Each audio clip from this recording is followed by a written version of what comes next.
हाँ सही। Let capital G and capital H, let capital G and capital H be finite groups, be finite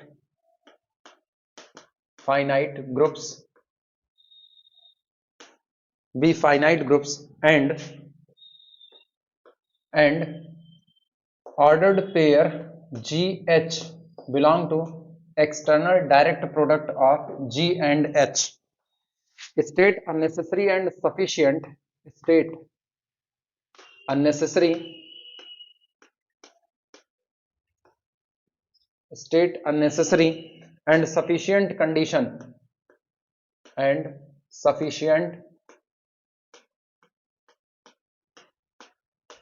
sufficient condition,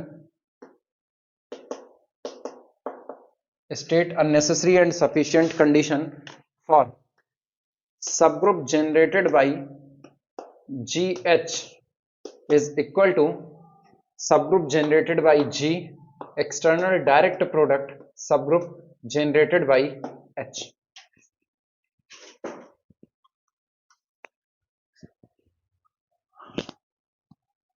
केवल state करना है, proof नहीं करना है कि प्रूफ करना हो, केवल बता देना है।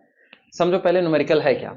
ये कहे कि कैपिटल जी आपका कोई एक दिया गया ग्रुप है, ठीक, आर्बिट्री ग्रुप है लेकिन फाइनाइट है। इसी तरह से कैपिटल एच भी आपका एक ग्रुप है और ये दोनों के दोनों ग्रुप कैसे हैं, फाइनाइट है, दोनों ही ग्रुप फाइनाइट है। नॉर्मली एक्सटर्नल डायरेक्ट प्रोडक्ट निकालते वक्त ग्रुप का ऑर्डर इनफाइनाइट हो सकता है, ठीक, लेकिन उनकी संख्या जो चुनी जा रही है वो फाइनाइट होनी चाहिए। यहां ऐसा कुछ नहीं कहा, यहां कहा कि आप जो दो ग्रुप चुन रहे हो ये दोनों के दोनों ग्रुप ऑर्डर में कैसे होने चाहिए, फाइनाइट। तो आप इनका एक्सटर्नल डायरेक्ट प्रोडक्ट निकालो, एक्सटर्नल डायरेक्ट प्रोडक्ट GH, ये निकल करके आया। तो इसका जो मेंबर होगा वो ऑर्डर्ड पेयर टाइप में होगा, पहला मेंबर G का और दूसरा मेंबर किसका, H का, ये एक मेंबर आया। तो अगर ये ग्रुप, ऑलरेडी हम जानते हैं कि एक्सटर्नल डायरेक्ट प्रोडक्ट एक ग्रुप बनाता है और ये ग्रुप का एक मेंबर है, तो किसी एक मेंबर के द्वारा जनरेट किया गया जो सब ग्रुप होता है वो साइक्लिक सब ग्रुप होता है। अब कह रहे हैं ये जो आपने साइक्लिक ग्रुप जनरेट किया हुआ है, सब ग्रुप जनरेट किया है, ये बराबर होगा एक्सटर्नल डायरेक्ट प्रोडक्ट के, और किसके, external direct product of cyclic group, cyclic subgroup generated by G and cyclic group generated by H। ये गौर करो, ये इसका सब ग्रुप है, ये इसका सब ग्रुप है। तो कह रहे हैं कि अगर इसके किसी एलिमेंट से आप सब ग्रुप बनाते हो तो वो सब ग्रुप एक्सटर्नल डायरेक्ट प्रोडक्ट के बराबर होगा, जो एक्सटर्नल डायरेक्ट प्रोडक्ट होगा subgroup generated by first element G and subgroup generated by second element H, इसके बराबर होगा। इसके लिए आप नेसेसरी एंड सफिशिएंट कंडीशन बताइए। जवाब बहुत सीधा है, नेसेसरी एंड सफिशिएंट कंडीशन यह है कि अगर आप ऐसा चाहते हो तो ये केवल तभी हो सकता है जब G और H दोनों के ऑर्डर एक दूसरे के साथ को प्राइम बने रहे, बस रिलेटिवली प्राइम आप कह सकते हो, ठीक। इसी बात को स्टेटमेंट में पूरा करा दो। अब ये बातें हमेशा के लिए याद रखना, और प्रूफ करना नहीं है इसलिए प्रूफ नहीं करेंगे, केवल लिख करके पार कर जाएंगे। लिखना सॉल्यूशन, सॉल्यूशन में लिखना, since subgroup generated by element ordered pair GH is a cyclic subgroup, is cyclic subgroup, is a cyclic subgroup, ठीक, generated by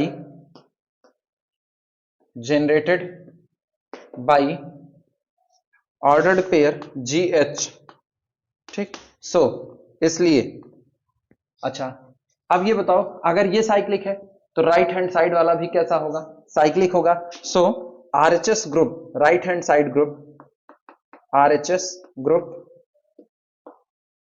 so RHS group external direct product of subgroup generated by G and subgroup generated by H is also cyclic, is also cyclic, ये भी कैसा होगा, cyclic होगा।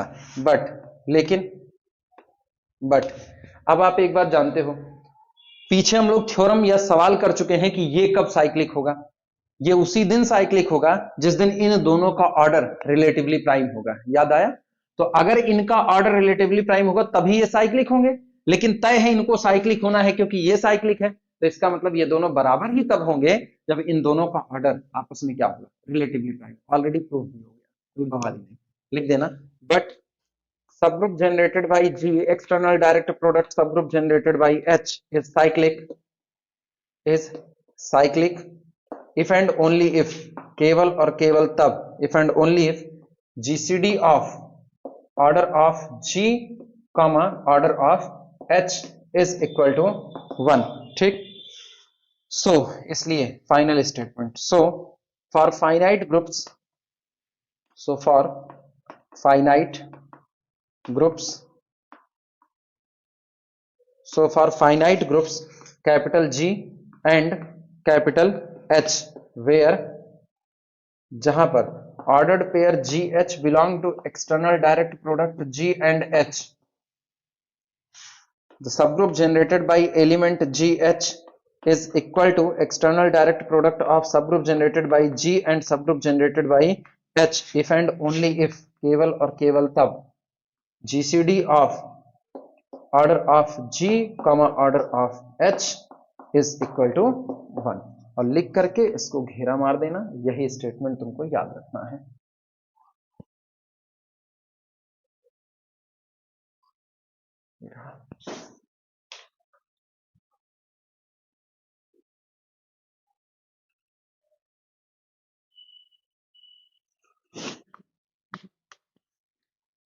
अगला देखना, आए तो बताना। ऑन कर देना अनुशिका इनको। डिटरमाइन ये मेरे ख्याल से आ जाएगा तुम लोगों को। द नंबर ऑफ एलिमेंट्स, हाँ, determine the number of elements, determine the number of elements of order 15 and the number of cyclic subgroups and the number of cyclic subgroups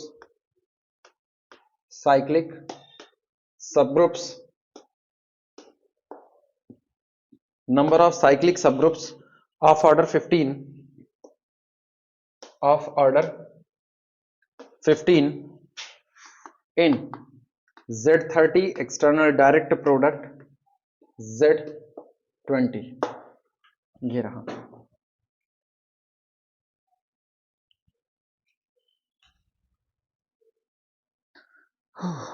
इनका काम खत्म हुआ, ले जाएं किनारे। ये आया हुआ है। टोटल कितने आए हैं 15 ऑर्डर के एलिमेंट? हाँ, ऐसे ही काउंट कर लो 15 ऑर्डर के कितने आएंगे। सुनो, determine the number of elements of order 15 and the number of cyclic subgroups of order 15 in Z30 Z12। Normally अगर हम काउंट करें तो सॉल्यूशन में आएगा, लेट माना ordered pair A B belong to external direct product Z30 and Z20, ठीक, and order of this element A B is equal to 15। 15 order का मान लेते हैं, यही एलिमेंट है। तो ऐसे केस में order of ordered pair A B is equal to होता है LCM of order of A comma order of B. This implies that LCM of order of A comma order of B is equal to 15। कब होगा? बस यही possibility सोच लो बस। If, यदि order of A is equal to कितना, पहले एक रख लें, पहले एक, जो नहीं होगा ना काट देंगे, जो पॉसिबल ही नहीं है उसको काटते चले जाएंगे ना। Order of A is equal to 1 और फिर order of B is equal to 15। लेकिन गौर करो 15 is not the divisor of 12, कट। यहां पर reason 15 is not the divisor of 20, ये हो गया। Order of A is equal to कितना, 15, और order of B is equal to 1। तो क्या इसका 15 ऑर्डर पॉसिबल है? पॉसिबल है। तो यहां पे टिक कर दें, पास हो गया। Order of A is equal to 3 और order of B is equal to 5। क्या ये पॉसिबल है? 5 चौक 20, 3 पचे और 3 दहम 30, पॉसिबल है। तो इस पे टिक कर दो। Order of A is equal to 5 और order of B is equal to 3। Possible है? 3 20 को डिवाइड नहीं करेगा, नहीं पॉसिबल है, as 3 is not the divisor of 20। और कुछ पॉसिबिलिटी? नहीं पॉसिबिलिटी, तय हो गया।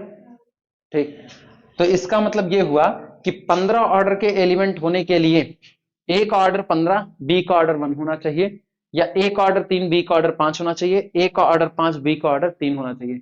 तो ऐसे कितने पेयर बन सकते हैं उनको देख लेते हैं। देखना, इनके लिए possibility, five of A is equal to 15, sorry 5 of 15, यहां से कितना होगा, एक तरफ तो होगा 5 of 15 that is equal to 8, और दूसरा 5 ऑफ 1 इज इक्वल टू 1। ठीक, तो 8 के 8, टोटल 8 पेयर ऐसे बनेंगे। अच्छा, इनको 5 ऑफ 3 इज इक्वल टू कितना, 2, तो यानी ए के पास कितनी चॉइसेस हैं, 2 चॉइसेस, और बी के लिए देख लेते हैं 5 ऑफ 5 इज इक्वल टू 4, तो इसके पास 4 चॉइसेस, यानी 4 दूनी 8 चॉइसेस, 8 ऊपर 8 नीचे, टोटल हो गए। यहां लिख लें, इंप्लाइज दैट 8 इंटू 1 चॉइसेस, और यहां लिख दें 2 into 4 that is 8 choices, 8 choices. ठीक, और लास्ट वाला भी पॉसिबल है? नहीं पॉसिबल है, लास्ट वाला नहीं पॉसिबल। तो कितने हुए, 8 ऊपर और 8 नीचे। और पॉसिबिलिटी है किसने, 15 और 5 पे। Order of A is equal to 15, order of B is equal to 5, possible है, 5 चौक 20 और 15 दूनी 30। तो इनके लिए देख लो कितना होगा, इनके लिए 5 of 15 that is equal to 8, और फिर अगला कौन है, 5 of 5 that is equal to 4, यानी 8 चौक 32, यानी 32 चॉइसेस।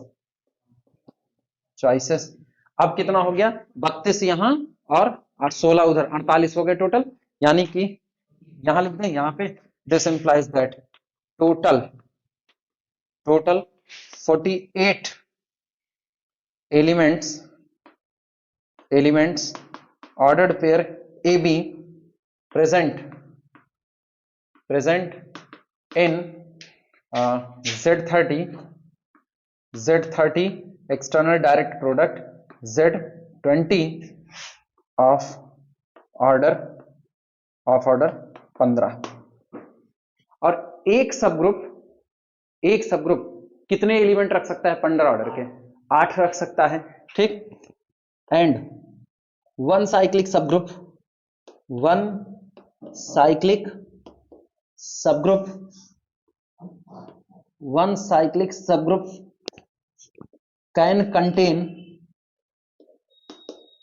can contain exactly, ये आ तो रहा होगा ना, exactly 5 of 15 that is 8 such elements।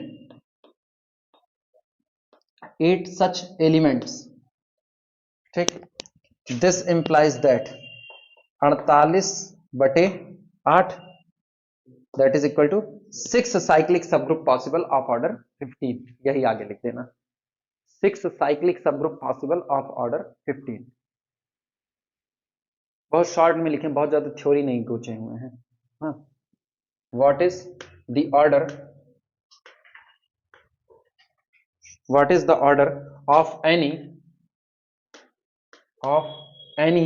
non-identity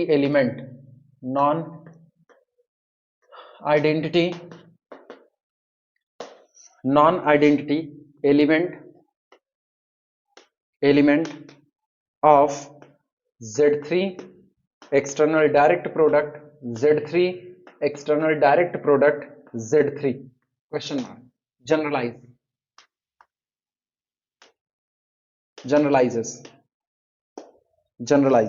ये रहा। कह रहे हैं कि हमने 3 सेम सब ग्रुप उठाए हैं, Z3 सब ग्रुप करें, ग्रुप उठाए हैं Z3 और तीनों का एक्सटर्नल डायरेक्ट प्रोडक्ट निकाल दिया। तो आप ये बताइए इसके एलिमेंट का ऑर्डर क्या हो सकता है अगर वो एलिमेंट नॉन आइडेंटिटी एलिमेंट हो। पहली बात, दूसरी बात इन्होंने कहा है कि आप इस थ्योरी को जनरलाइज कर दीजिए। तो या तो आप जनरलाइजेशन बता दो, उसी में पर्टिकुलराइजेशन शामिल हो जाएगा, और या तो पर्टिकुलर बता करके तब जनरलाइजेशन जाओ। कितना बोलोगे, कितना होगा? एन। हाँ ठीक है। Z3 में जो एलिमेंट आएंगे दो ही ऑर्डर के आ सकते हैं, एक ऑर्डर के, तीन ऑर्डर के। आपको आइडेंटिटी रखना नहीं है, तो इसका मतलब जो ट्रिपलेट ABC बनेगा, उस ट्रिपलेट में पहला वाला वन ऑर्डर, दूसरा वन ऑर्डर, तीसरा थ्री ऑर्डर, तभी तो आइडेंटिटी नहीं होगा। तीनों का ऑर्डर वन वन वन हो गया तो आइडेंटिटी बन गया। यानी कम से कम एक का ऑर्डर तो तीन रहेगा, तो एलसीएम भी कितना आएगा? तीन आएगा। तो इसका मतलब इसमें जो भी ऑर्डर होगा वो यही हो जाएगा, नीचे वाला। और इसी तरीके से Z n external direct, Z n external direct Z n हो जाएगा। तो केवल जनरलाइजेशन लिख करके काम खत्म कर बोले। लिखो, लिखना, if G is equal to, if G is equal to, और जनरल कर देते हैं, अलग अलग ग्रुप ही कर देते हैं, G1 G2 G3 कर दे रहे हैं। लिखना जनरलाइजेशन, इफ, यदि capital G is equal to external direct product of G1 G2 so on Gn, ये रहा, जहां पर जितने ऑर्डर हैं वो सारे ऑर्डर प्राइम हो जाते हैं, पीआई मान लेते हैं। वेयर, जहां पर, where order of G I, order of G I is equal to P for all I is equal to 1 2 so on N. तीनों के ऑर्डर बराबर रखे हैं ना, और तीनों के प्राइम है, तो हम इसका मान लेते हैं, इसका ऑर्डर भी पी, इसका ऑर्डर पी, इसका ऑर्डर पी, जितने हैं सबका ऑर्डर कितना हो गया है? पी हो गया है, सभी के ऑर्डर पी हो गए। वेयर, या and P is prime, and P is prime, ठीक, comma, every non identity element, every non identity, every non identity element, element of capital G has order, has order P. लिख करके घेरा मार दो, result के तौर पर याद रखा जाएगा। जितने नॉन आइडेंटिटी एलिमेंट होंगे सबका ऑर्डर पी होगा।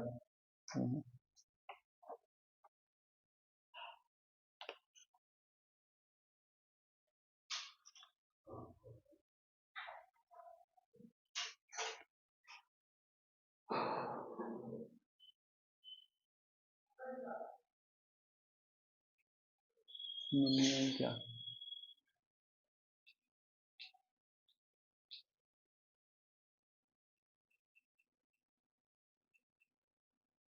मिरांडा हाउस में तो वो कॉलेज रियूनियन हो रहा है, पुराने टीचर्स, पुराने सब स्टूडेंट्स इकट्ठे हो रहे हैं। So ordered pair A B has, ये कितनी चॉइसेस रखा? पहले वाले से n प्लस, इसके बाद फिर कितना? m प्लस 1 प्लस, अगला कितना? n into m plus 1 choices, choices, that is, अर्थात टोटल कितने हुए? यहां से गौर करना, इन दोनों से n को कॉमन कर सकते हैं, नहीं नहीं सॉरी सॉरी, इन दोनों से m प्लस 1 कॉमन कर लो। m प्लस 1 कॉमन करोगे तो ये आया n plus m plus 1 into n plus 1 choices, choices in dm external direct product dn। Formula बन गया भैया, यही फार्मूला है कि अब इसमें दो ऑर्डर के कितने एलिमेंट आएंगे? n plus m plus 1 into m plus 1। तुम पूरा लिखना चाहो तो पूरा मल्टीप्लाई करके लिखो, कौन लिखता है पूरा मल्टीप्लाई करके? ये जल्दी याद होता है।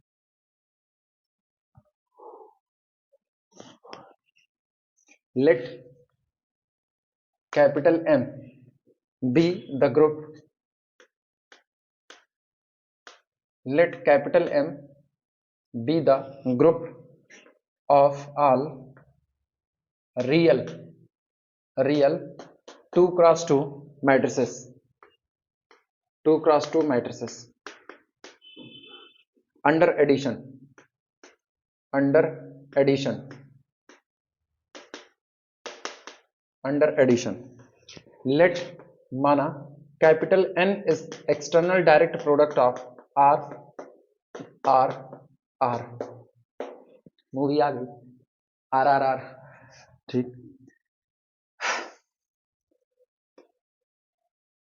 4 बार लिया है, 4 बार लेगा, और ऑलरेडी हाँ भैया 4 बार होगा, 2 दूनी 4, मैट्रिक्स में 4 एंट्री है ना, तो 4 एंट्री ये 4 जगह से आएगी।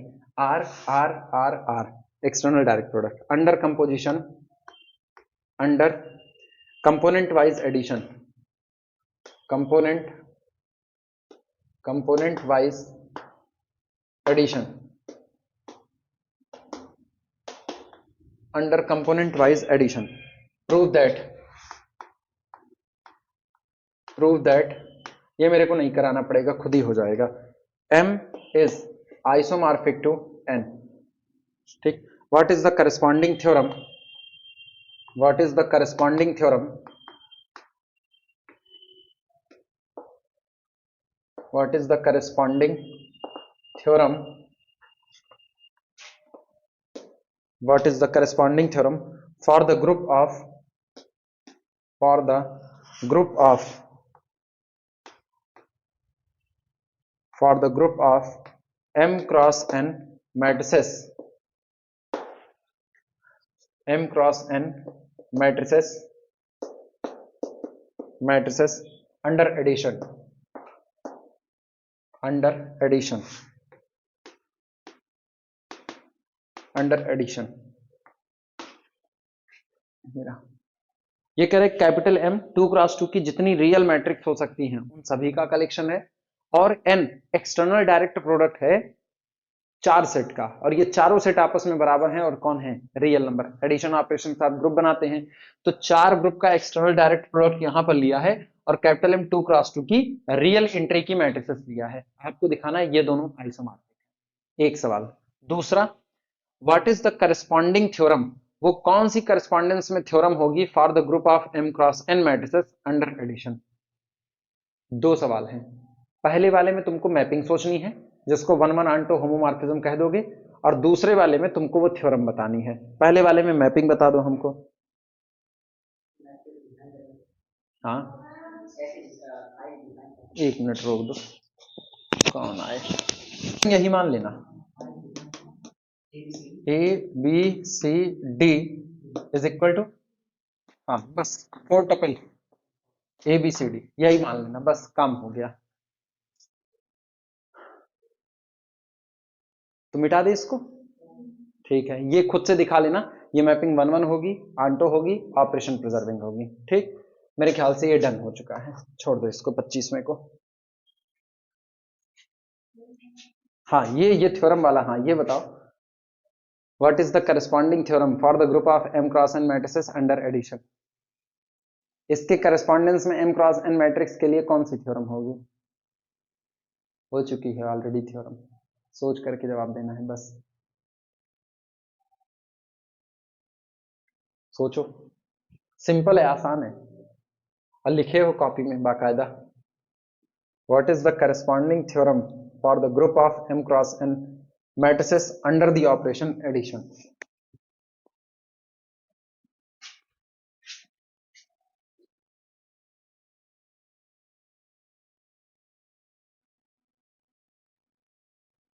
ये बताओ, सोच करके जवाब दो। मैट्रिक्स कितने की, M क्रॉस N की मैट्रिक्स, ठीक। तो कितनी एंट्री टोटल आएंगी, Mn। अभी जब 4 एंट्री आई तो किसके लिए हुआ, 4 एंट्री आई R4 के साथ हुआ एक हिसाब से, हाँ या ना। Mn एंट्री आएगी तो Rmn, याद आया, अगर 4 एंट्री आ रही हैं तो किसका जाएगा, Rmn। क्यों, क्योंकि अब आपको उतने ही टपल बनाने हैं जितनी एंट्री आपके पास मौजूद है, मतलब एक ही टपल बनाना है, उस टपल में उतने एलिमेंट होने चाहिए। जैसे 4 टपल का मतलब 4 एंट्री आएगी, टोटल Mn है तो कितनी बनाओगे, Mn बनाओगे, और जैसे वो साबित हुआ वैसे ये भी साबित हो जाएगा। क्लियर हुआ, बस, और ज्यादा मुश्किल नहीं है, ये ऐसे ही थे।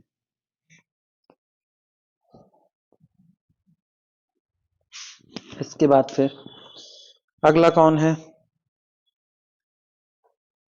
हाँ अगला अच्छा है, 26वें सवाल में है, the group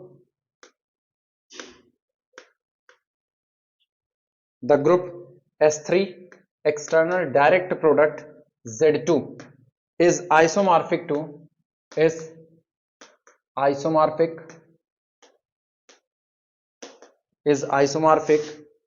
to one of the following is isomorphic to one of the following groups पहला Z12, दूसरा Z6 external direct product Z2, तीसरा A4 और चौथा D6। ठीक, determine which one by elimination, determine which one by elimination, determine which one by elimination। कह रहे हैं हमने आपको S3 external direct product Z2 दे दिया। ठीक, अब S3 में कितने एलिमेंट, फैक्टोरियल 3 यानी 6 एलिमेंट, और Z2 में कितने 2, तो ऑर्डर कितना हुआ 12। तुम गौर करो जितना लिखा है सबका ऑर्डर 12 है। 12 ऑर्डर, 6 दूनी 12, और ये फैक्टोरियल 4 मतलब 24 और उसका आधा 12, इवन वाले परमुटेशन है ये, और यहाँ पर 6 दूनी 12, तो 12 ऑर्डर के आपको 4 ग्रुप दे दिया। कह रहा है वो इनमें से किसी एक के आइसोमॉर्फिक है। बाई एलिमिनेशन बताइए किसके आइसोमॉर्फिक है, मतलब एक एक को एलिमिनेट करते चले जाओ। पहला एलिमिनेट करो, ये साइक्लिक है वो साइक्लिक नहीं है, तय हो गया। ये अबेलियन है वो अबेलियन नहीं है, वो खत्म हो गया। अब इन दोनों में से किसको खत्म करोगे, D6 को या A4 को? हम 1 बाई 1 एलिमिनेट कर दिए।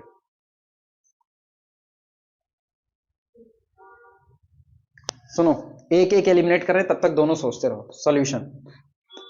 सॉल्यूशन में सबसे पहले S3 external direct product Z2, ठीक, is not isomorphic to Z12 as Z12 is cyclic but S3 external direct product Z2 not, वो साइक्लिक नहीं है। इसके बाद S3 external direct product Z2 is non isomorphic to Z6 additional external direct product Z2 as LHS is abelian, नहीं RHS, as RHS is abelian while LHS is non abelian। ये तो पता है ना कैसे अबेलियन नहीं है, क्योंकि अबेलियन होने के लिए दोनों का अबेलियन होना कंपलसरी है, दोनों में से ये अबेलियन है नहीं। ठीक, अब A4 वाले का या D6 वाले का, किसी एक को एलिमिनेट करो। पहले D6 को सोच लो। D6 में अगर तुम बात करोगे तो 2 ऑर्डर के कितने एलिमेंट, 7 एलिमेंट। ठीक, और इसमें 2 ऑर्डर के कितने एलिमेंट? पहले ये बताओ क्या इसमें 2 ऑर्डर का एलिमेंट आएगा? S3 में 2 ऑर्डर, S3 का ऑर्डर 6 है, S3 का ऑर्डर 6 है, तो अगर हम पार्टीशन करें तो एक तो 6 हो गया, अगला कौन होगा 5, एक 6 हो गया, 5 लेंथ की साइकिल, 1 लेंथ की साइकिल, फिर अगला कौन होगा 4, 2 6, फिर कौन होगा 4 1 1, फिर कौन होगा 3, फिर 3 3 6, फिर 3 2 1, 3 2 1, फिर 2, अच्छा 3 1 1, हाँ 3 1 1 और 1, फिर कौन 2 2 2, ये रहा, फिर अगला 2, अच्छा हम S6 पे काम करने लगे। अरे राम राम, तभी तो फैलता जा रहा है। अरे राम, गलत हो गया, गलत। मेरे पास केवल सिंबल 3 ही है, S3 में काम कर रहे हैं ना, 3 सिंबल है केवल, तो 3 सिंबल में 3 लेंथ की ही साइकिल बन सकती है, फिर 2 लेंथ की साइकिल, 1 लेंथ की साइकिल। अब इसके बाद फिर टूटेगा तो 1 1 1, तो इसका मतलब अपने को एलिमेंट मिलेगा 2 लेंथ की 1 साइकिल, 1 लेंथ की 1 साइकिल, ऐसे टोटल कितने एलिमेंट होंगे? ऐसे टोटल कितने element? Factorial 3 factorial n divided by 1 to the power 1, क्योंकि 1 लेंथ की कितनी साइकिल है? 1 साइकिल, फिर 2 की पावर 1, दो लेंथ की एक साइकिल, यहां पर फैक्टोरियल 1 फैक्टोरियल 1, तो ये टूटेगा 3 इंटू फैक्टोरियल 2 डिवाइडेड बाई 2 1 के 2, 2 1 के 2, 2 1 के 2, 3, 3 एलिमेंट आएंगे जिनका ऑर्डर कितना होगा 2, किसमें S3 में, S3 has 3 element of order 2, और इसमें Z2 में Z2 2 elements 1 elements of order 2, ये हुआ। तो जब पेयरिंग करोगे तो पेयरिंग कैसे होगी, पेयरिंग यहां से टोटल कितने पेयर आप बना सकते हो इस तरीके से, 3 1 के 3 पेयर बना सकते हो भाई, इसका वाला इसके साथ पेयर करो, हाँ या ना, कि और बना सकते हो, और बना सकते हो, क्योंकि इसके दोनों एलिमेंट दो चॉइसेस रखते हैं। गौर करना जब आप बनाओगे, not take a comma b belong to S3 external direct product Z2, और इसका ऑर्डर मेरे को 2 रखना है, तो कैसे रखें, यहां आइडेंटिटी भर दें, यहां 2 ऑर्डर के एलिमेंट भर दें, ठीक, तो आइडेंटिटी का ऑर्डर 1, 2 ऑर्डर का 1 एलिमेंट, तो कितनी चॉइसेस हुई, 1 चॉइसेस हुई। इसके बाद फिर यहां पर 2 ऑर्डर के एलिमेंट भर दें, 2 ऑर्डर के एलिमेंट कितने भर सकते हो आप, 3 चॉइसेस, और यहां पर क्या भर दें 1 ऑर्डर का एलिमेंट, तो 3 इंटू 1, तो यहां पर 3 चॉइसेस ये हो गई। इसके बाद हम क्या करें अगला, यहां पर 3 एलिमेंट 2 ऑर्डर के भर दें, तीनों एलिमेंट 1 बाई 1, और यहां पर 1 एलिमेंट 2 ऑर्डर का, तो इसके पास 1 चॉइसेस फिर होंगे, एक ही चॉइस, तो 3 इंटू 1 कितना, 3 3 6, और 6 1 7, नहीं उससे नहीं मतलब है, बराबर हो गए, ठीक है, एलिमिनेट करना है तो यहां से एलिमिनेशन नहीं हो सकता, क्योंकि दोनों में 2 2 ऑर्डर के एलिमेंट की संख्या बराबर हो चुकी है, क्लियर होगा। अच्छा इसी समय सोच लो E4 में 2 ऑर्डर के कितने एलिमेंट होंगे, A4 में 2 ऑर्डर के कितने एलिमेंट होंगे,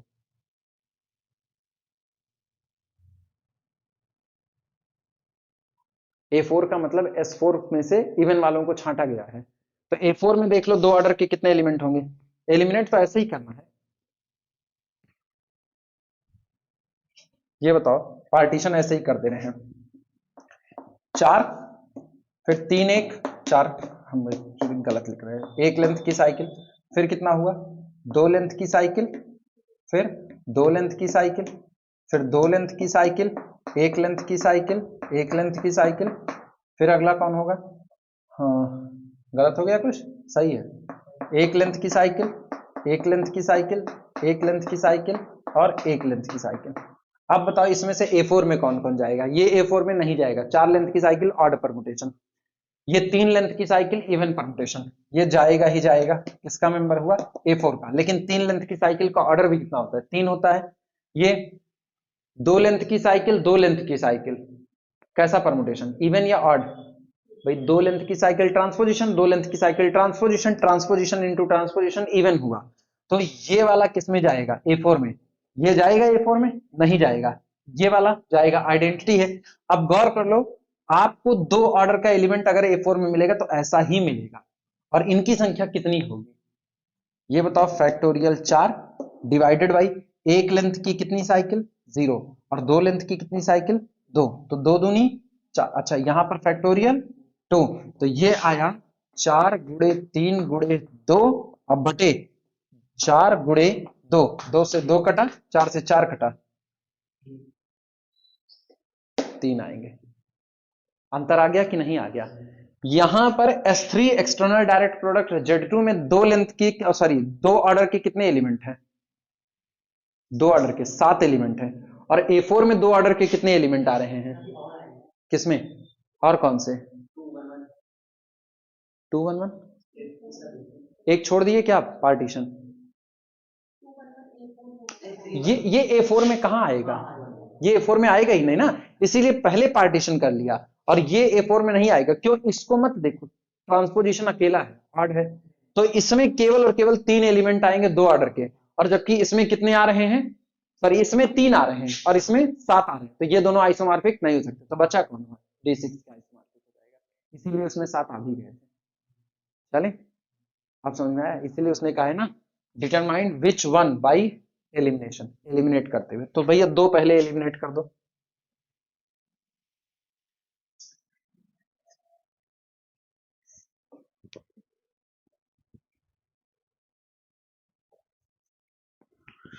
दो पहले एलिमिनेट कर दो, फिर अगला करते हैं।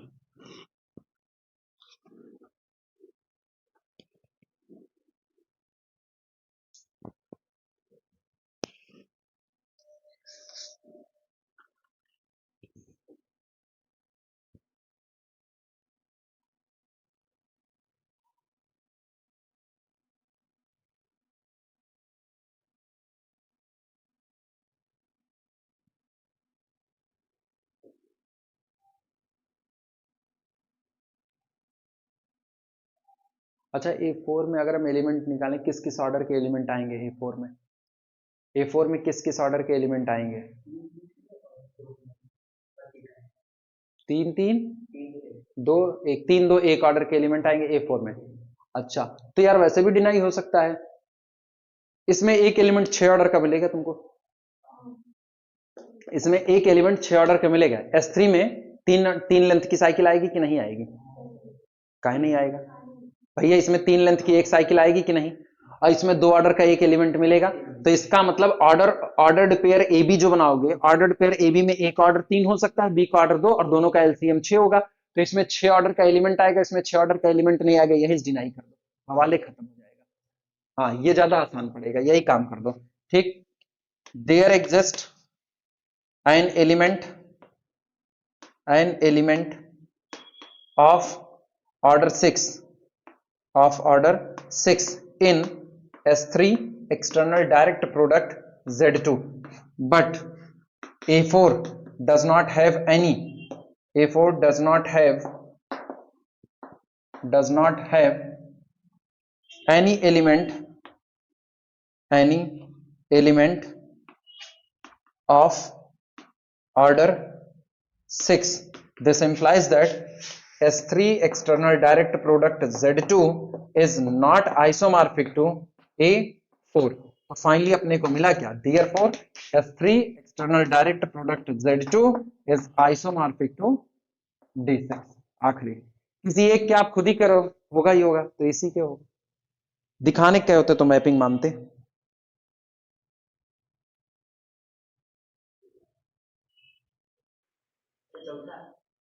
कौन सा? दिखा तो दिए D6 के, लिखवाए तो तुम नहीं लिखे? D6 का लिखा है नहीं। उसने क्या कहा? उसने कहा एलिमिनेशन के द्वारा पता कीजिए किसके आइसोमॉर्फिक होगा। दिखाने को तो कहा नहीं, तो मैंने एलिमिनेशन में पहला Z12 निकाल दिया, दूसरा निकाल दिया, तीसरा A4 निकाल दिया, बचा चौथा उसी के हो जाएगा, तो उसमें दिक्कत ही नहीं है। डायगोनल ऑफ, हेडिंग है ये, diagonal of external direct product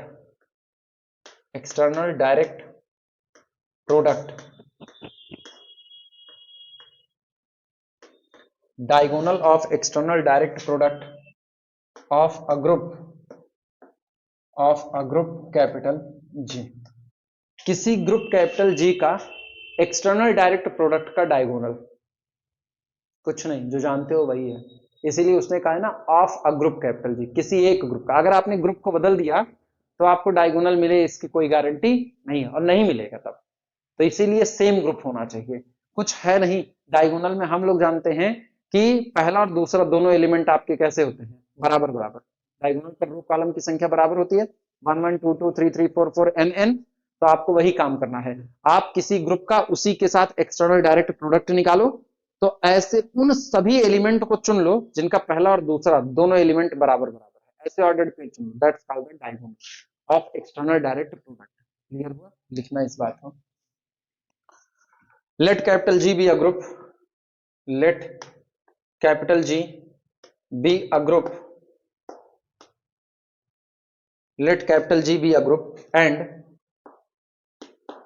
G is external direct product. Is external direct product. Direct product. External direct product. Then capital H। और पता है एक अच्छी बात यह है, ये जो आप तैयारी करोगे, मतलब ये ऐसे एलिमेंट इकट्ठे करोगे जिनमें पहला और दूसरा, या ऐसे ऑर्डर्ड पेयर इकट्ठे करोगे जिनका पहला दूसरा मेंबर बराबर है, ये भी सब ग्रुप बनाएगा इस दिए गए एक्सटर्नल डायरेक्ट प्रोडक्ट का, यानी डायगोनल भी यहां पर कौन बनाएगा, सब ग्रुप बनाएगा। लिखना then capital H is equal to collection of G comma G, ऐसे लिखते ना, सेम होना चाहिए, same same such that G belong to capital G, ठीक, इज अ सब ग्रुप,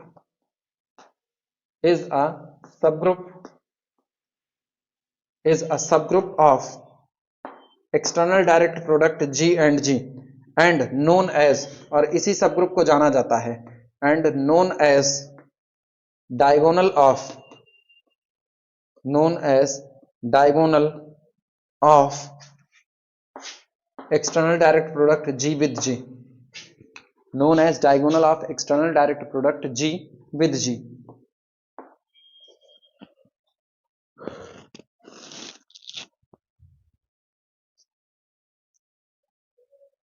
27वें में इसी को साबित करना है, जो बात इन्होंने कही हुई है कि ये भी एक सब ग्रुप होगा, 27वें में इसी को प्रूव करना है कि ये भी एक सब ग्रुप होगा। वन स्टेप सब ग्रुप टेस्ट लगा करके खत्म कर देंगे काम। सवाल लिख दे रहे हैं, लगाना खुद से इसको। जैसे ना एग्जाम्पल के तौर पर चाहो तो एक एग्जाम्पल लिख सकते हो। For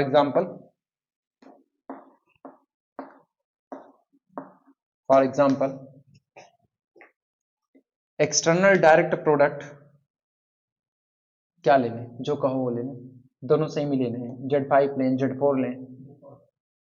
external direct product Z4 ठीक, has capital H is equal to collection of, बोलो 0 0 फिर 1 1 फिर 2 2 3 3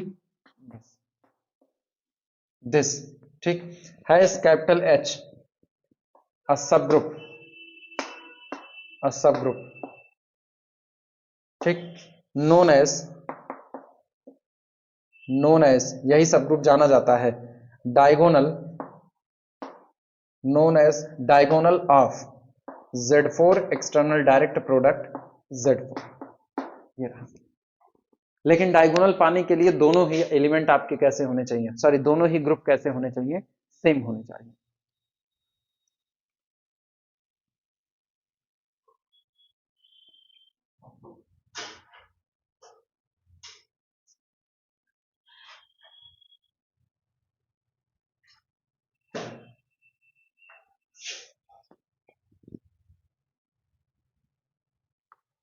और इसका फिलहाल कोई वजूद नहीं है।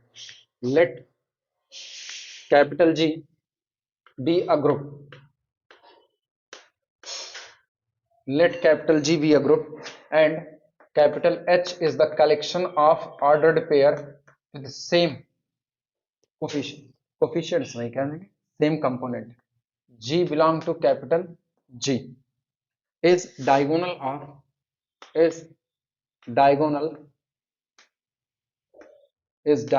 of external direct product G show that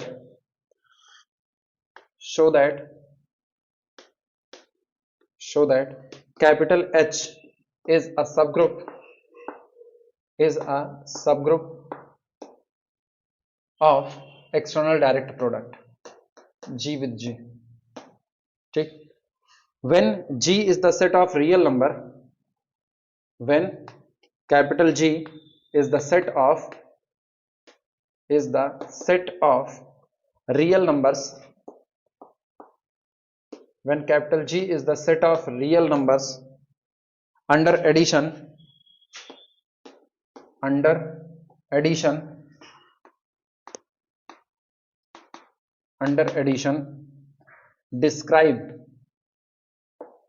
describe G external direct product G and H geometrically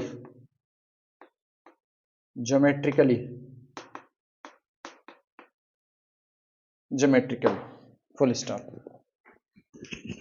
पहले तो आप H को G external direct product G का सब ग्रुप डिजाइन कीजिए कि वो उसका सब ग्रुप है।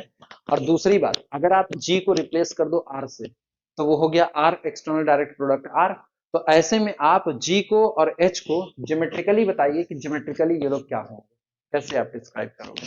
पहले वाले हिस्से में कौन सा टेस्ट लगा दें, वन स्टेप टेस्ट लिखना, सॉल्यूशन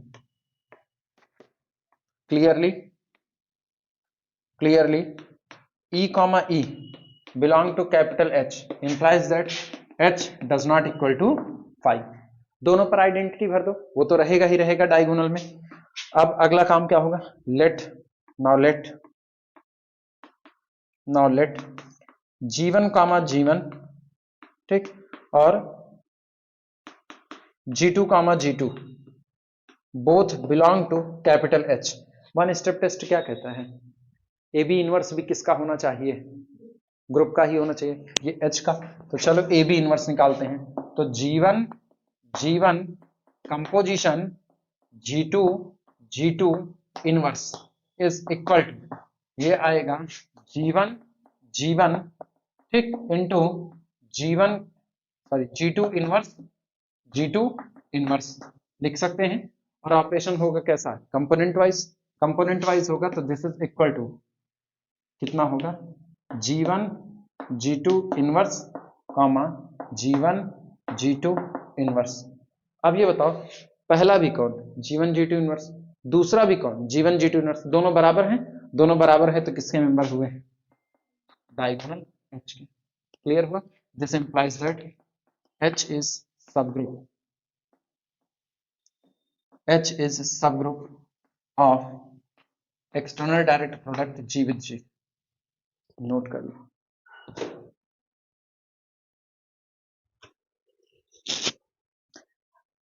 ज्योमेट्रिकली तुम्हारे ऊपर,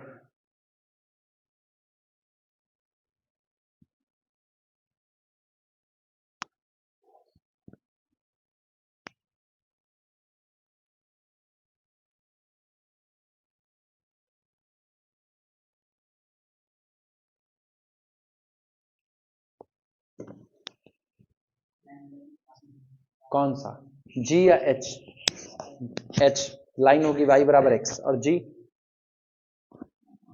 R2। सही तो है, सही सोच रहे हो।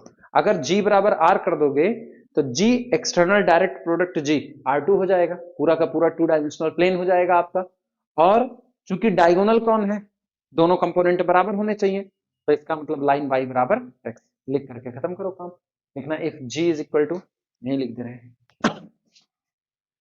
if capital G is equal to R, then G external direct product G becomes R2 and capital H becomes line y बराबर x। बस हो गया काम इसका।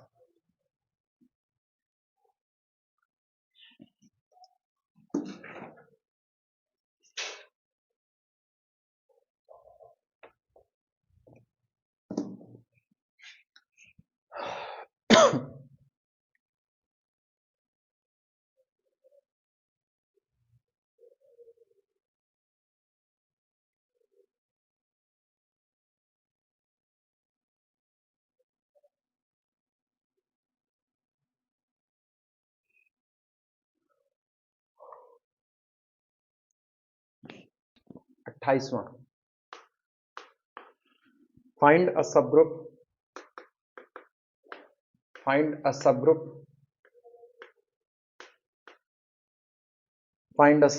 of Z4 external direct product Z2 that is not of the form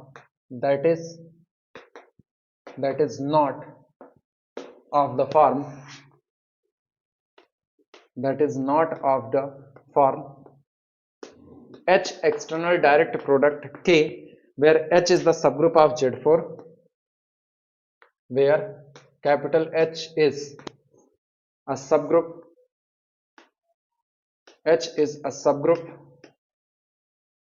of Z4, comma K is a subgroup of Z2. K is a subgroup of Z2 of Z2, ये रहा।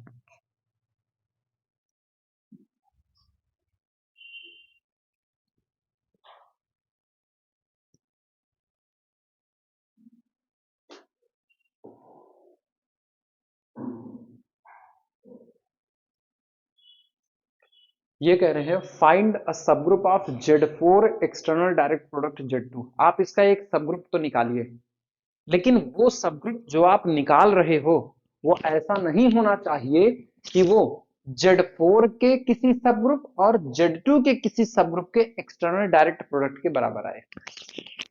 भाई आप जब इसका सबग्रुप निकालोगे, किसका, Z4 external direct product Z2 का, तो ये सोचो इसका एलिमेंट ही तो उसमें जाएगा, और इसका एलिमेंट कैसा होगा कि पहला एलिमेंट किसका, Z4 का, और दूसरा एलिमेंट Z2 का।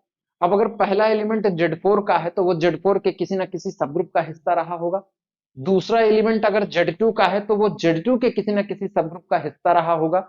तो दिमाग में बात ये आती है कि अगर आप इसका एक सबग्रुप निकाल रहे हो, जैसे मान लो मैंने उसे H कहा, तो H कलेक्शन होगा ordered pair A comma B का, जहां पर A हिस्सा होगा किसका, Z4 का, और B हिस्सा होगा किसका, Z2 का। तो सामने वाले के दिमाग में ये आ सकता है, अच्छा तो इसका मतलब Z4 के किसी सबग्रुप का ही तो एलिमेंट होगा ये, तो Z4 का कोई सबग्रुप लेकर के आओ H1, और Z2 का कोई सबग्रुप लेकर के आओ K1, और दोनों का एक्सटर्नल डायरेक्ट प्रोडक्ट निकाल दो तो H बन जाए। ये घटना नहीं होनी चाहिए कि आप जब इनको जनरेट करो तो ये आपके द्वारा बनाए गए किसी दो सबग्रुप के एक्सटर्नल डायरेक्ट प्रोडक्ट के बराबर नहीं होने चाहिए। यही काम अपने को करना है। तो एक काम करो ना, सबसे आसान होता है, क्योंकि ये दोनों प्राइम नहीं है, 4 और 2, तो एक तो साइक्लिक बना लो और दूसरे वाले को देख लेंगे कि दूसरा क्या होता है। तो सबसे पहले सॉल्यूशन में 1 1 को ही चुन लो। The cyclic subgroup generated by 1 1 is equal to, बोलो भैया कौन होगा साइक्लिक सबग्रुप जनरेटेड बाय 1 1। पहला तो खुद होगा 1 1 कॉमा, दूसरा होगा 2 टाइम्स 1 1। लेकिन सोचो, अच्छा हम एक बार 2 टाइम्स 1 1 को अगर हम लिखें तो 2 टाइम्स 1 1 का मतलब है 2 टाइम्स 1 1, थोड़ा सा बड़ा पड़ेगा लेकिन हम ऐसे लिख दे रहे हैं, that is this is equal to 2 modulo कितना 4, 0 का है कि नहीं, 2 बार जुड़ेगा ना ये, 1 + 1 2, तो हाँ अच्छा 2 मॉडुलो 4 कॉमा 2 मॉडुलो 2, यानी कि this is equal to 2 comma 0, ये रहा कॉमा। अगला वाला देखना, अगला होगा 3 बार 1 कॉमा 1, तो ये कौन होगा, this is equal to 3 modulo 4, ठीक, कॉमा 3 मॉडुलो 2, यानी ये अपने कौन हुए, ये हो गया 3, और ये कौन हो गया 1, 3 मॉडुलो 4, यानी 3 पूरा पूरा बच जाएगा। अच्छा इसके बाद फिर अगला हम निकालें तो 4 × 1 कॉमा 1, ये अपने पास कौन होगा, this is equal to 4 modulo 4, और फिर कितना 4 मॉडुलो 2, यानी this is equal to 0 comma. बोलो क्या ये सब ग्रुप मिल गया कि नहीं मिल गया, आइडेंटिटी आ गया तो रुकना पड़ेगा। यानी एक्चुअल में ये मेरे को मिला कौन है, ये मिला है 1 कॉमा 1, फिर कितना 2 कॉमा 0, फिर 3 कॉमा 1, और 0 कॉमा 0, ठीक। अब गौर करना कैपिटल H कौन है, capital H is equal to, शुरू के जो पहले वाले एलिमेंट है ना, जरा इनको इकट्ठा करो। पहला एलिमेंट 1 2 3 0, क्या ये तुम्हारा खुद पूरा पूरा Z4 है कि नहीं है, पूरा पूरा Z4 है। अब गौर करना दूसरी तरफ हम K को चुन रहे हैं, K इज इक्वल टू, दूसरे के वाले एलिमेंट उठाओ 1 और 0, क्या ये तुम्हारा पूरा पूरा Z2 है कि नहीं। लेकिन तुम एक चीज गौर करो, अगर आप Z4 external direct product Z2 निकालोगे तो उसमें 8 एलिमेंट आएंगे, और यहां कितने आ रहे हैं, 4 एलिमेंट आ रहे हैं। तो इसका मतलब ये बात तो ठीक है, but subgroup generated by 1 comma 1 is not external direct product of Z4 and Z2। बन गया कि नहीं। ये जो आपने बनाया ये साइक्लिक सब ग्रुप है किसका, इस दिए गए एक्सटर्नल डायरेक्ट प्रोडक्ट का, लेकिन इसके बावजूद भी ये H डायरेक्ट प्रोडक्ट के बराबर नहीं हो पाया। हो गया कि नहीं हुआ, नोट कर लो। ये आया था नहीं, अब नोट कर लो।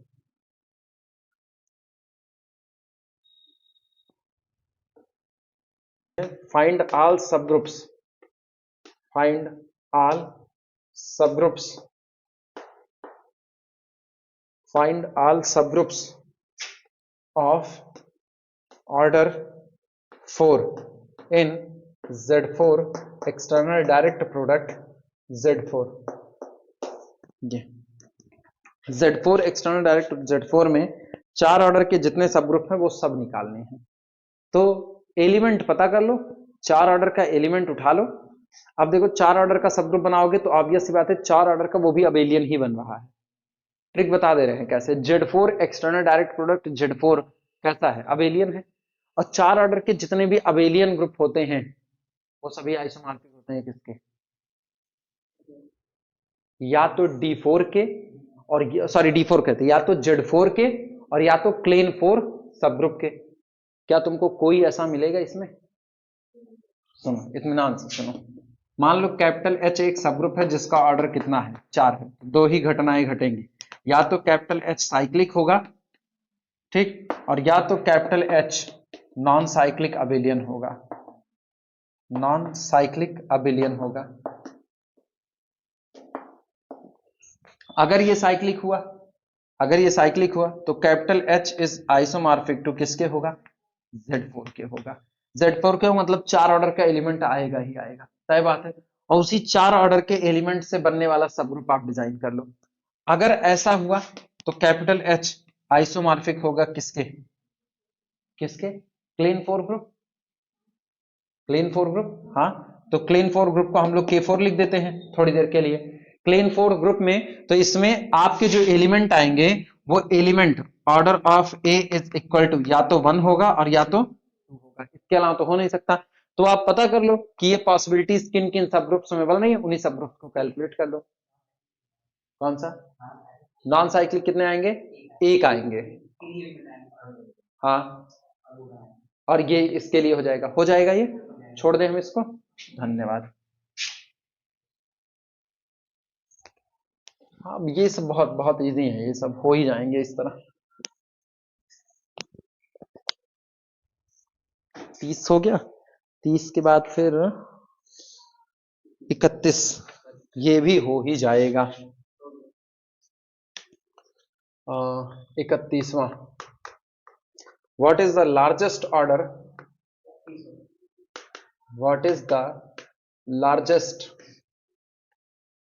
what is the largest order, order of any element, of any element in Z30 external direct product Z20 question mark।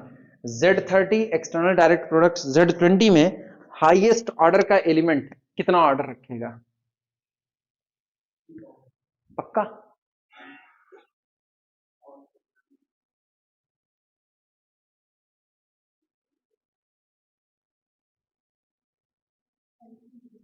हाँ, एलसीएम से ही देखेंगे।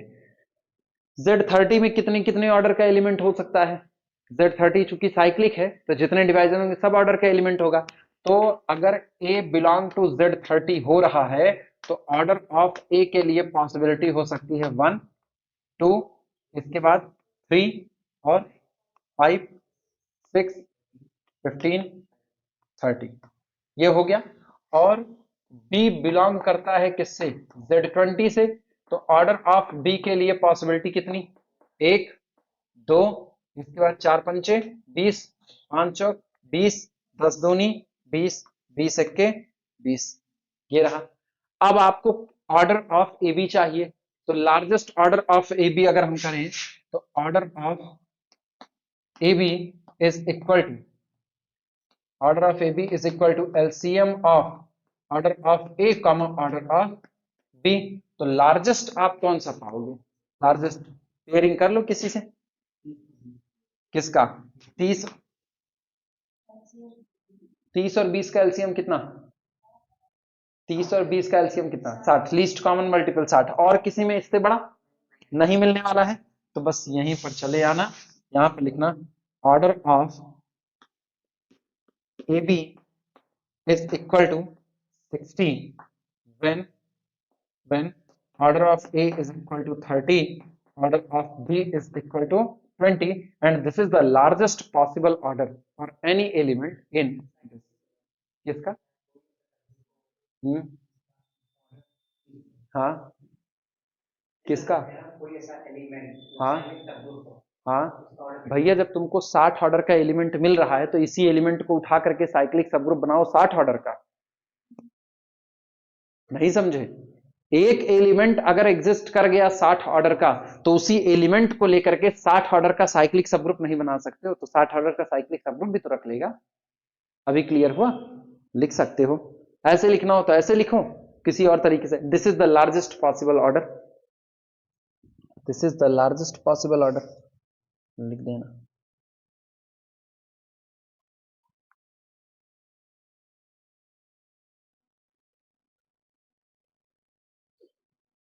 और अगर ये निकालना हो ना, तो तुमको पता है इसका जनरेटर कौन है?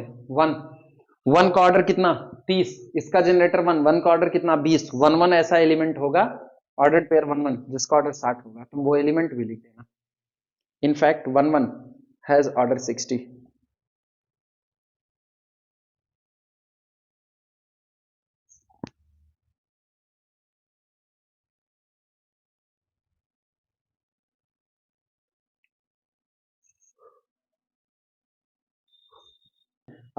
कितने तक पहुंचे थे? 31। 32 में बनाना 32। इसमें लिख रहे हैं what is the order of the largest cyclic subgroup. आपकी साइक्लिक मांगा है। What is the order of the largest cyclic subgroup, largest cyclic subgroup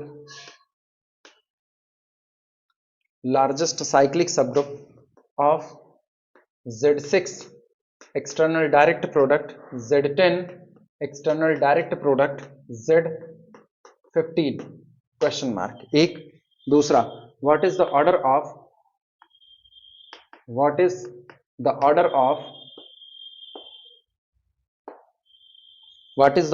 of the largest cyclic subgroup, the largest cyclic subgroup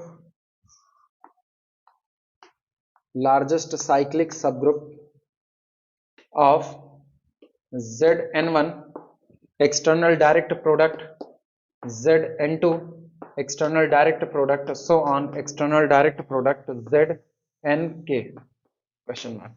generalisation वाला कर लो, particularization अपने आप हो जाएगा ना। लार्जेस्ट एलसीएम चुनना पड़ेगा, सबसे बड़ा वाला, क्योंकि कई बार ऐसा होगा कि अच्छा, जैसे पिछली बार मैंने Z30 का कहा तो 30 ऑर्डर का एलिमेंट आएगा, Z20 में 20 ऑर्डर का एलिमेंट आएगा। 30 और 20 को प्राइम तो है नहीं। ऐसे ही अगर हम आगे की बात करें Z15 तो 15 ऑर्डर का ही लार्जेस्ट होगा आपका। लेकिन क्या इसके अलावा भी कोई और लार्जेस्ट ऑर्डर का बन सकता है? Z15 दोनों बराबर कर दो, आप सोचो, कोई नहीं बनेगा। Z15 में कितने ऑर्डर का आएगा? 1 ऑर्डर का आएगा, 3 ऑर्डर का, 5 ऑर्डर का और 15 ऑर्डर का। और दूसरे वाले में भी 1 3 5 15। तो भाई अगर तुम 1 5 करोगे तो भी कितना बनेगा? 15। 3 करोगे तो 3, 5 5 में 5, 5 15 में भी 15। तो काम आपका वही बैठ रहा है। क्लियर हुआ? जनरलाइजेशन कर दे, पर्टिकुलराइजेशन हो जाएगा। लिख देना इसी बात को ना, लिखना solution. in general the order of the largest, इसको लिख के घेरा मार देना, the order of the largest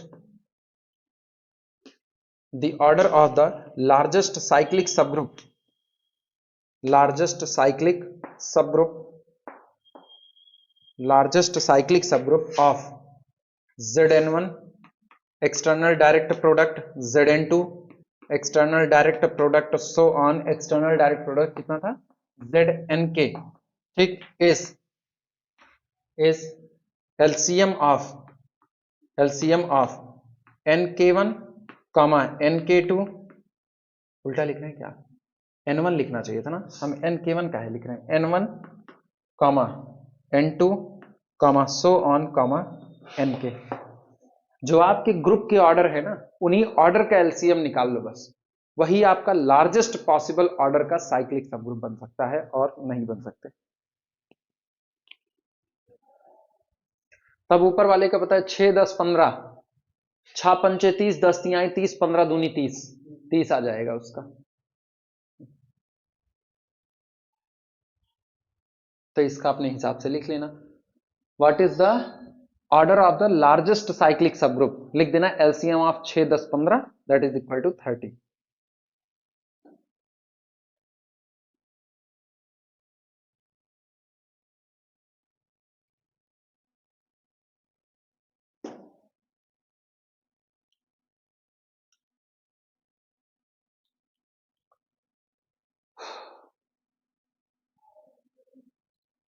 इसमें लिखना find 3 cyclic subgroups find 3 cyclic subgroups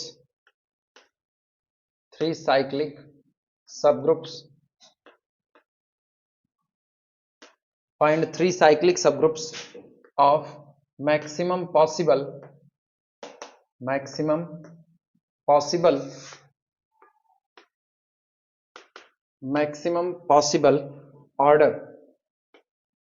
order in Z6 external direct product Z10 external direct product Z15 ठीक of the form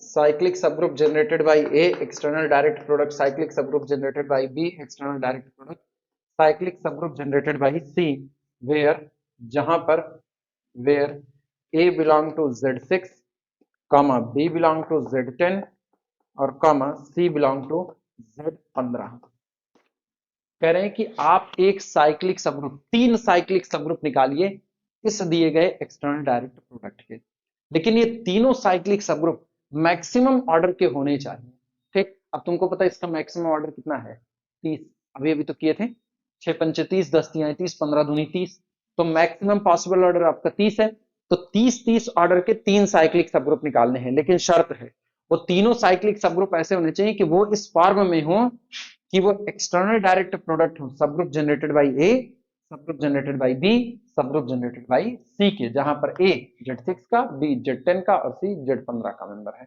यही काम अपने को करना है लिखना सॉल्यूशन सबसे पहले वो 30 ऑर्डर वाली बात ही लिख लो लिखना from above we know that from above we know that above का मतलब प्रीवियस वाले क्वेश्चन से we know that from above we know that largest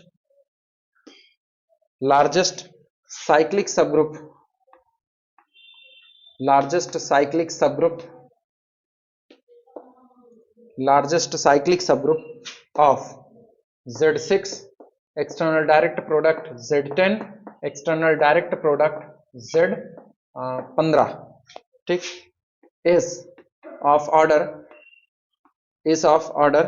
कितना था 30 is of order 30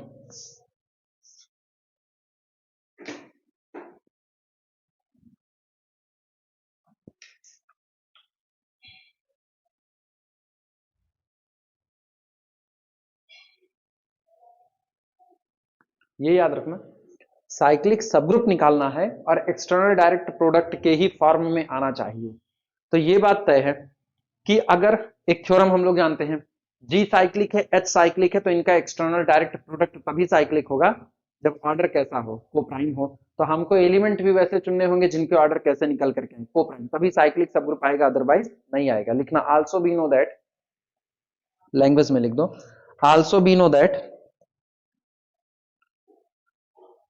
if G and H are finite subgroups या finite cyclic group, also we know that if G and H are finite cyclic subgroup, finite cyclic group, bar bar subgroup बोल रहे हैं, if G and H लिख दे रहे हैं, if G and H are finite cyclic group, finite cyclic group, then external direct product G and H will be cyclic,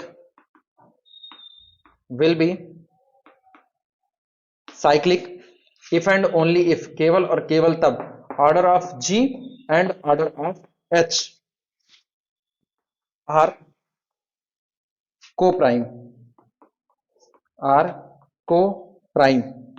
ठीक।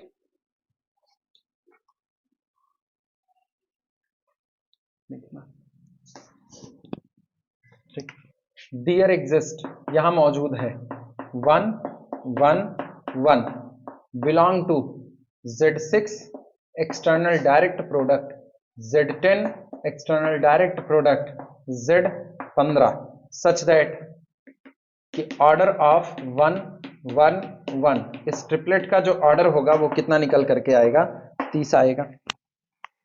अभी एक बात कर रहे हैं, ठीक, लेकिन अगर हम देखें तो इनका भले ऑर्डर 30 आए तो हमारे दिमाग में आता है हम 30 ऑर्डर का यही एलिमेंट चुन ले और 30 ऑर्डर का एक साइक्लिक सबग्रुप बना डालते हैं, हाँ है ना।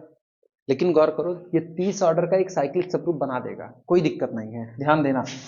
तो लार्जेस्ट ऑर्डर का एक साइक्लिक सबग्रुप बना 1 1, ये मैंने बना तो दिया, ये साइक्लिक सबग्रुप है भी, कोई दिक्कत नहीं है, लेकिन ये इस फॉर्म में नहीं आ पाएगा।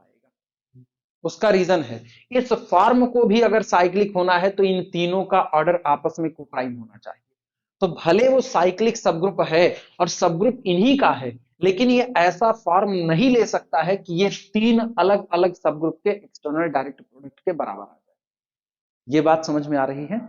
तो इसीलिए हम इसको अडॉप्ट नहीं कर सकते हैं, क्योंकि 1 1 1 इसका ऑर्डर कितना हो जाएगा, इसका 6, इसका ऑर्डर 10, इसका ऑर्डर 30 15, और ये आपस में रिलेटिवली प्राइम नहीं है। इस बात को मेंशन करना पड़ेगा, क्योंकि कई बार ऐसा दिमाग में आता है ना, ठीक तो है 1 1 1 लेकर के बना देते हैं, इसीलिए रोक लग रही, इसीलिए आप नहीं बना पाते हो। सच दैट दिस, इसके आगे लिखना but,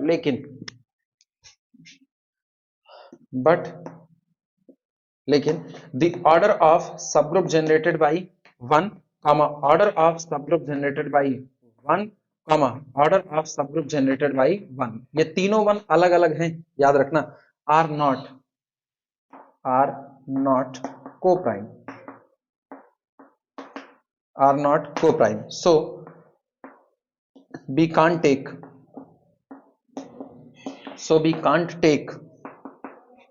cyclic subgroup generated by 1 external direct product, cyclic subgroup generated by 1 external direct product, cyclic subgroup generated by 1, इसलिए हम इनको ले नहीं सकते हैं, पहले ही रोक लग गई।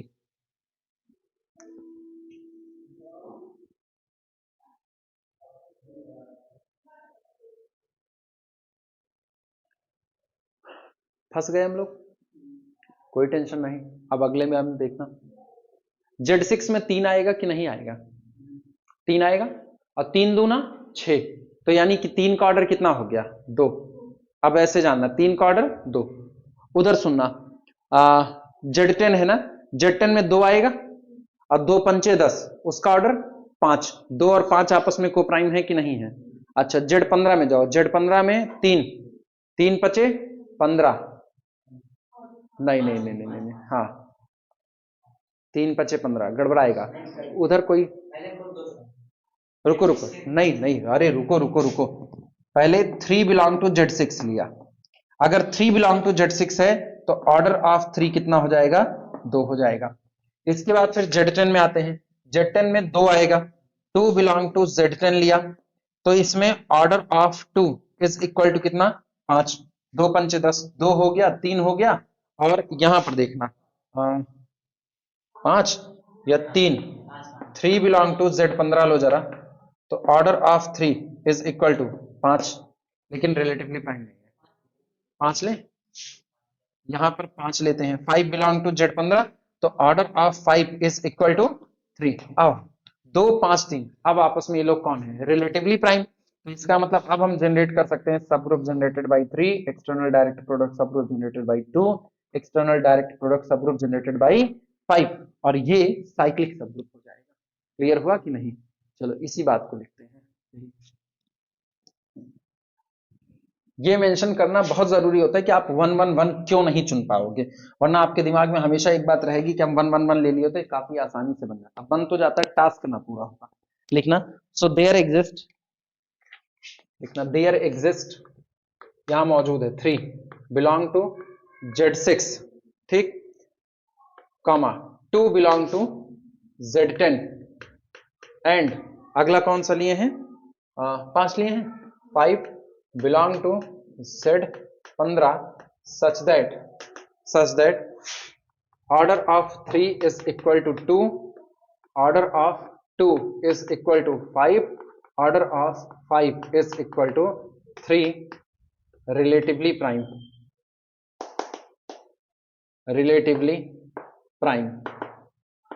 relatively prime, ठीक। सो इसलिए cyclic subgroup generated by 3, external direct product cyclic subgroup generated by 2, external direct product cyclic subgroup generated by 5, ठीक, is first cyclic subgroup, first cyclic, 3 बनाने हैं ना, फर्स्ट साइक्लिक सबग्रुप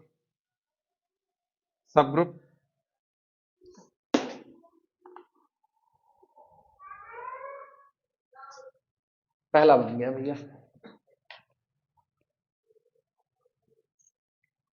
3 बनाने हैं, ऐसे 3 बार चुनने पड़ेंगे। अब अगले में 2 चुनो, तो 2 तिहाई 6, अब की इधर वाले में 3 आ जाएगा, हम यही 3 घुमाते रहेंगे, समझे चालाकी भाई। एक ऑर्डर 2, एक ऑर्डर 5, एक ऑर्डर 3, अब कुछ ऐसा करो ना, 3 वाला इधर आ जाए, 2 वाला उधर चला गया, 5 वाला बीच में स्थापना किए रहे, और फिर इन दोनों को घुमाने की कोशिश कर लो। नहीं समझ पाए कैसा?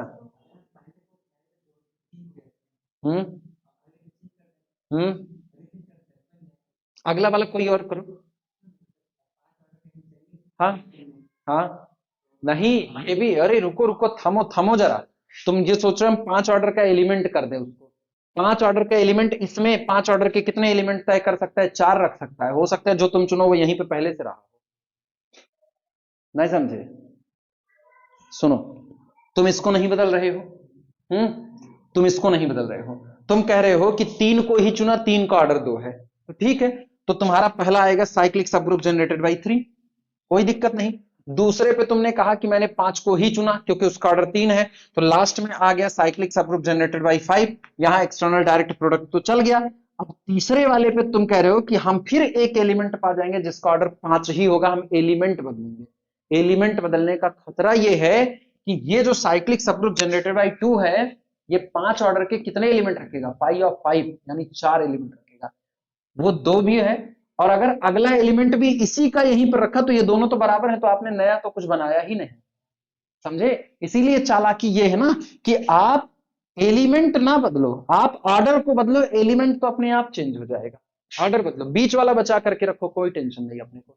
तो इधर आप ले लो ना, कितने का, 3 ऑर्डर का एलिमेंट 2 हो जाएगा, 2 दूनी 4, नहीं 2 2 4 2 6, तो इधर से आप 2 ले लो, तो आपको मिल जाएगा साइक्लिक सबग्रुप जनरेटेड बाई 2, ये हो गया।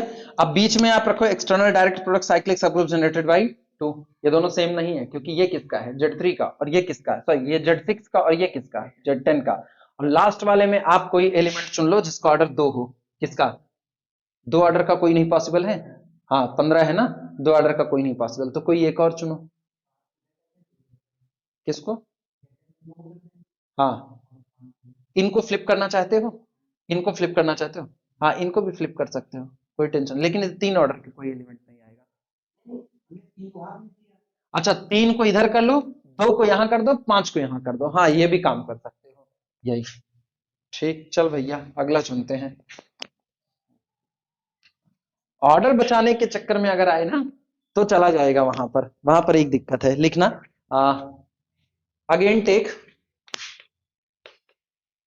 Again take 2 belong to Z6, और यहीं पर ऑर्डर लिखते चलते हैं, order of 2 is equal to 3, ठीक, कॉमा 5 दूनी 10, बीच वाले में 2 ऑर्डर का कर दो।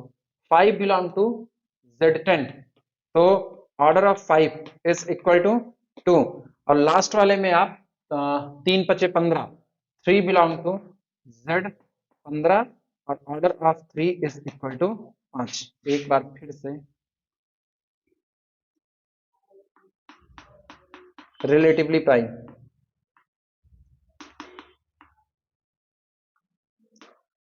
relatively prime.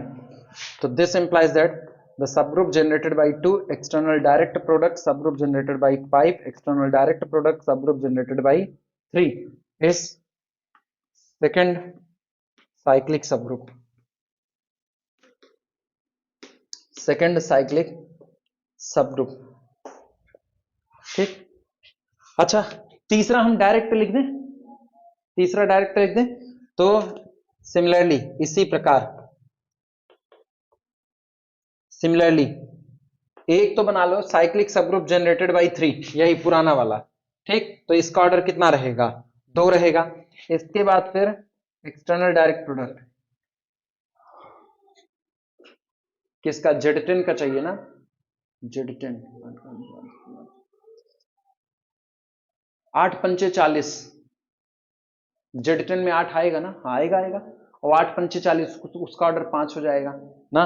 तो cyclic subgroup generated by 8 external direct product. गौर करना, ये 8 यहां नहीं दिखाई देगा, ये दिखाई देगा Z10 में है, फंस जाएंगे वहां पर। हाँ ये अच्छा यही बना रहे थे, हाँ वो 8, तो कोई दिक्कत नहीं ना, पहला वाला सेम, ये वाला सेम, ये वाला बदलने की कोशिश कर दो, ये बदल दो। रीजन है उसमें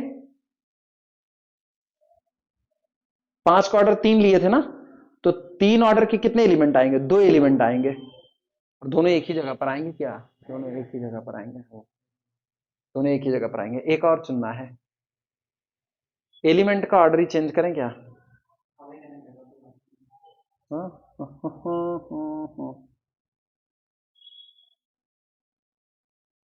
सोच रहे हैं एलिमेंट बदल करके एक बार पा जाए, एलिमेंट बदल के नहीं मिल रहा ना, मिलना चाहिए था।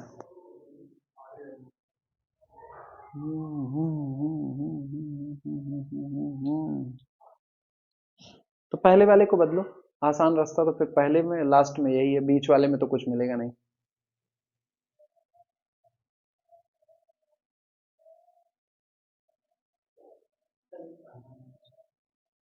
दो ऑर्डर हो गया, ठीक है, उसके बाद फिर 3 ऑर्डर हो गया,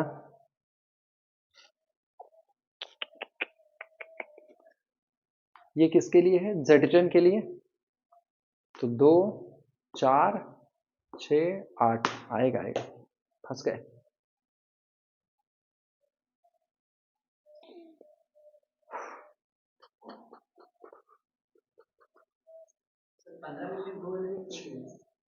पहले में 15 ले लें, पहले में 15 है ही नहीं ना,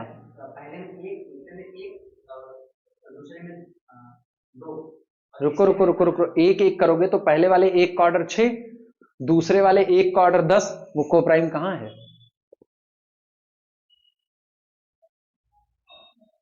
समझे, जो जनरेटर चुन रहे हो उसका ऑर्डर को प्राइम नहीं है, जनरेटर का ऑर्डर आपस में को प्राइम है ही नहीं यहां पर, इसलिए वो काम नहीं करेगा। रुको कोई नहीं, टेंशन नहीं, बना देते हैं फिर से।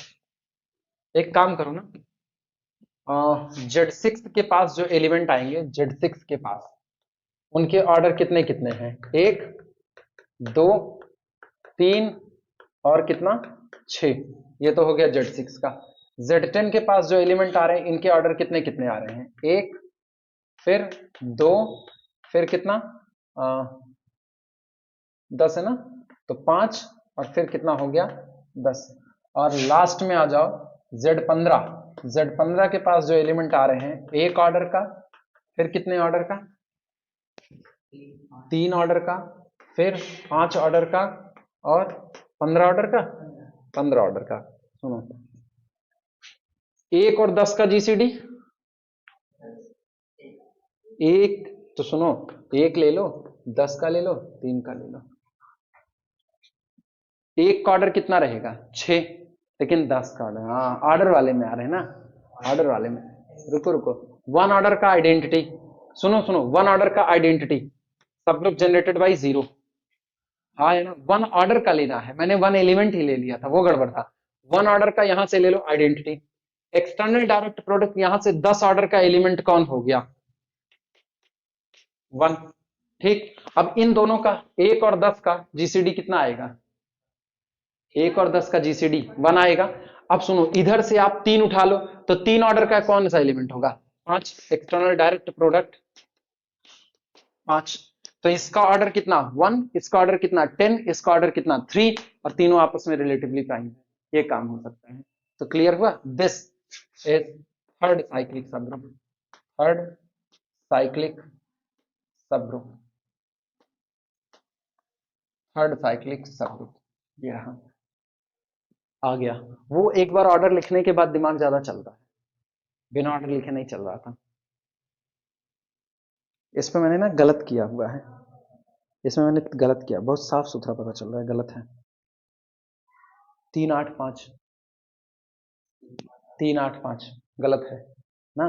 पहला 3, लास्ट वाला 5, बीच वाला 8 कर दिया था। 3 8 5। एक तो पेन तो बहनी हम सुधार दें इसको, नहीं तो हम ऐसे ही गलत किए रहेंगे।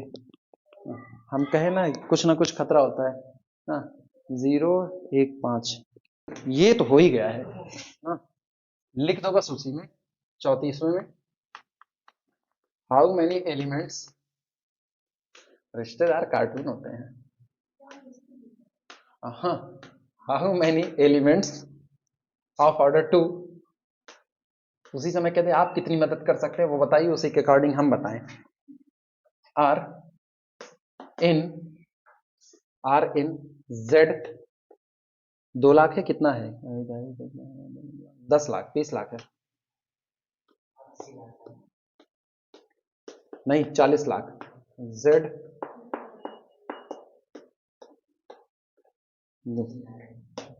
जनरलाइज, जनरलाइज कह रहे हैं Z 20 lakh, external direct product Z 40 lakh, इसमें 2 ऑर्डर के टोटल कितने एलिमेंट आएंगे ये बताइए, और इसको जनरलाइज कीजिए।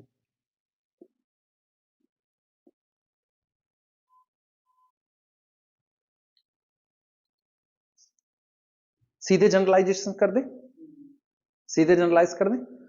लिखना है if m and n are relatively prime, generalisation में लिखना सॉल्यूशन जनरल। हाँ कितने पहुंचे? अच्छा बस ठीक है, आखिरी लिख लें जनरलाइजेशन। इफ यदि m and n are relatively prime, are relatively prime, अगर m और n ये दोनों रिलेटिवली प्राइम हैं, and 2 is the divisor of m, और अथवा 2 is the divisor of n। भाई दोनों रिलेटिवली प्राइम है तो पक्की बात है एक तो ऑड जरूर होगा, या तो दोनों ऑड होंगे या तो कम से कम एक ऑड होगा, हाँ या ना। ठीक, तो ऐसे में या तो 2 डिवाइड करेगा m को, और या तो 2 डिवाइड करेगा n को। If m and n are relatively prime and 2 is the divisor of m और 2 is the divisor of n, ठीक, then Zm external direct product Zn is cyclic, तो ये कैसा हो जाएगा? साइक्लिक हो जाएगा, is cyclic, and it has, और ये रखेगा, it has exactly 5 of 2, that is अर्थात one element of order 2। Cyclic होने पर ये केवल एक एलिमेंट रखेगा 2 ऑर्डर का, ऊपर जो दिया गया वो साइक्लिक नहीं है, तो उसका जनरलाइजेशन अलग से हो जाएगा, 2 लाइन का वो है, उस पे लिख लेना। इफ यदि m and n are relatively prime, are relatively prime, अगर ये दोनों कैसे हो गए? Relatively prime, and neither 2 is the divisor of m nor 2 is the divisor of n। दोनों रिलेटिवली प्राइम हो तो साइक्लिक फिर होगा, लेकिन ना तो 2 डिवाइड करता है m को, ना तो 2 डिवाइड करता है n को, तो 2 ऑर्डर का कोई एलिमेंट नहीं होगा। ठीक, then there does not exist any element any element of order 2, तब यहां 2 ऑर्डर का कोई एलिमेंट नहीं होगा। तो लास्ट वाले में पता है कितने का होगा, 3 एलिमेंट आएंगे। लिख लोगे कैसे, लिख लोगे ना, m and n are not relatively prime, 2 is the divisor of m और 2 is the divisor of n, दो में से किसी एक को डिवाइड करें। ठीक, तो दूसरे वाले से आपको 2 ऑर्डर का एलिमेंट बनाना है, ऑर्डर्ड पेयर बनाना, एक का ऑर्डर 2 भरो, इसका ऑर्डर 1 भरो। रुको तो 2 ऑर्डर का तब भी आ जाएगा, लेकिन कितने आएंगे, हाँ कम आएंगे। ठीक, अब सोचो आपने बनाया, लिखना खुद से, क्योंकि अब कुछ चीजें ना लिखनी सीखनी पड़ेगी। माना a comma b belong to Zm external direct product Zm। पहला केस यहां पर लिख देना, 2 is the divisor of m but 2 is not the divisor of m। ये हो गया। तो इसके पास 2 ऑर्डर के कितने एलिमेंट आएंगे, एक, पाई ऑफ 2। इसका मतलब ये हुआ, this implies that a has one choice, ठीक, और b हैज वन चॉइस। बस एक चॉइस होगी, कौन सी, ए का ऑर्डर 2 भरना आपकी मजबूरी है और बी का ऑर्डर 1 भरना आपकी मजबूरी है। यही पॉसिबिलिटी हो सकती है, implies that one element of order 2 same hold when 2 is not the divisor of m but 2 is the divisor of n। ये हो गया। लेकिन अगर दोनों को डिवाइड करें तो तब 3 हो जाएंगे, तब 1 2 2 1 2 2, ये काम बन जाएगा। यानी ए का ऑर्डर 1 बी का ऑर्डर 1, नहीं, ए का ऑर्डर 1 बी का ऑर्डर 2, ए का ऑर्डर 2 बी का ऑर्डर 1, ए का ऑर्डर 2 बी का ऑर्डर 2। तो लिख लोगे आप खुद से, बस इसी पर रोक दो। हमारे वाले केस में कितने होंगे,